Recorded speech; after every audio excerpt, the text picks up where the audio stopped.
Case perbicaraan penganiayaan dan pengabaian remaja sindrom Down dikenali sebagai Bella mendapat perhatian lebih ramai pihak, termasuk kerabat diraja dan selebriti ternama, selepas tular beberapa klip video berdurasi pendek yang menunjukkan peguam tertuduh memberi pandangannya berhubung perbicaraan yang sedang berjalan.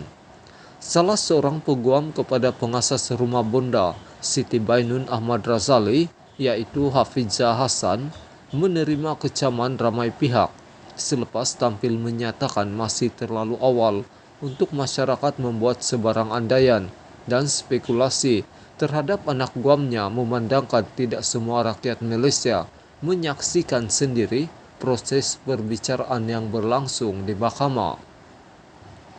Kenyataan itu menerima kritikan bertali arus, mengatakan beliau sebagai peguam yang tidak beretika, selain risiko mendedahkan peguam itu kepada penghinaan terhadap mahkamah kerana membuat ulasan peribadi berkaitan kes yang diwakilinya. Malah peguam tersebut juga didapati memaparkan sebagian pemeriksaan balas antara peguam dan saksi pendakwaan kelima. Bagaimanapun, Semakan Malaysia Now mendapati ianya sudah dipadam, akan tetapi hantaran asal itu masih boleh dilihat menerusi sejarah suntingan di media sosial. Perkembangan ini menyaksikan sinario kerjaya dan credibility profession peguam yang disanjung tinggi dalam kalangan masyarakat turut dipersoalkan ramai pihak. Sebelum itu, tular sekeping foto menunjukkan barisan peguam yang mewakili Siti Bainun di luar bilik perbicaraan, sehingga mencetuskan rasa tidak puas hati masyarakat.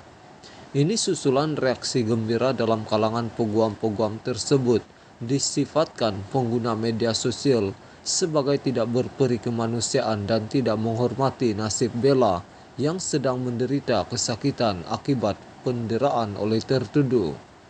Rata-rata pengguna maya mempersoal mengapa 10 orang peguam diperlukan oleh Siti Bainun di mahkamah untuk berdepan pendakwaan daripada seorang remaja kurang upaya seperti Bella. Malah ramai juga yang mempertikaikan kemampuan Siti Bainun membayar kos guaman terhadap semua peguamnya, sedangkan dirinya tidak mempunyai kerja tetap. Bagaimanapun dakwaan tersebut dijawab oleh Hafizah, mengatakan dirinya mewakili Siti Bainun secara pro bono atau tidak menerima bayaran, satu kenyataan yang menimbulkan lebih banyak kritikan dan perdebatan umum.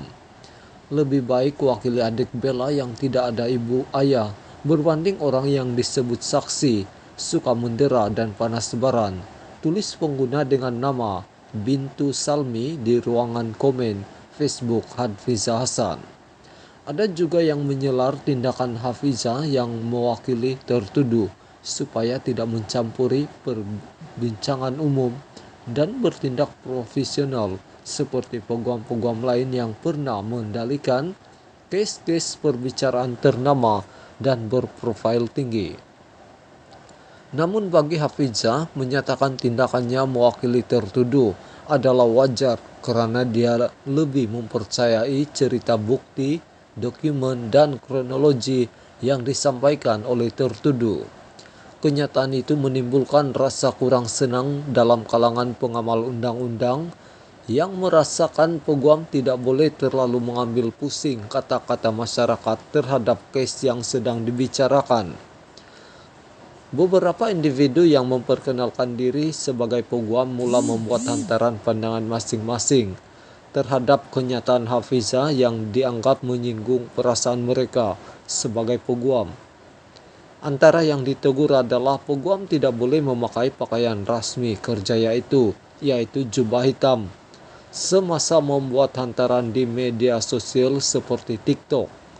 Selain itu, ramai juga yang menyuarakan rasa tidak senang apabila melihat masyarakat memperlekeh kerjaya tersebut sejak Hafizah lantang menyuarakan pandangan pribadinya di media sosial. Sementara itu, satu gerakan dikenali sebagai tanda pagar Justice for Bella mula memenuhi media sosial dalam tempo yang amat singkat. sehingga meraih perhatian ramai pihak termasuk Tunku Mahkota Johor TMJ Tunku Ismail Sultan Ibrahim yang menawarkan khidmat peguamnya secara percuma sebagai pemerhati bagi perbicaraan kes penderaan remaja tersebut. Tunku Ismail turut memaklumkan pihaknya akan segera menghubungi Menteri Pembangunan Wanita, Keluarga dan Masyarakat Rina Harun untuk bertanya mengenai tawaran tersebut.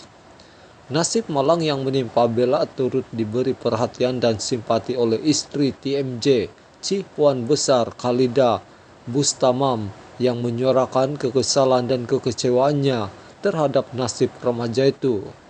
Saya kecewa dan letih melihat si pengecut yang berpikir mereka boleh buat apa saja terhadap kanak-kanak tidak berupaya dan pikir mereka akan terlepas. Kamu boleh berselindung di sebalik barisan peguam kamu, tetapi akhirnya karma akan tiba pada waktunya di dunia maupun akhirat, katanya di Twitter. Siti Bainun, 30 tahun, didakwa atas 2 pertuduhan mengabaikan serta mendera remaja berusia 13 tahun itu sehingga menyebabkan mangsa mengalami kecederaan fisikal dan emosi di sebuah kondominium di Wangsa Maju, Kuala Lumpur antara Februari dan Jun 2021. Beliau bagaimanapun tidak mengaku bersalah atas kedua-dua pertuduhan. Menurut keterangan saksi di mahkamah, antara penderaan yang dihadapi Bella termasuk dipaksa makan najis sendiri, dibogelkan, diikat dan dibaringkan sebelum dicurahkan air panas dari mesin penapis air pada bagian tertentu di badan mangsa.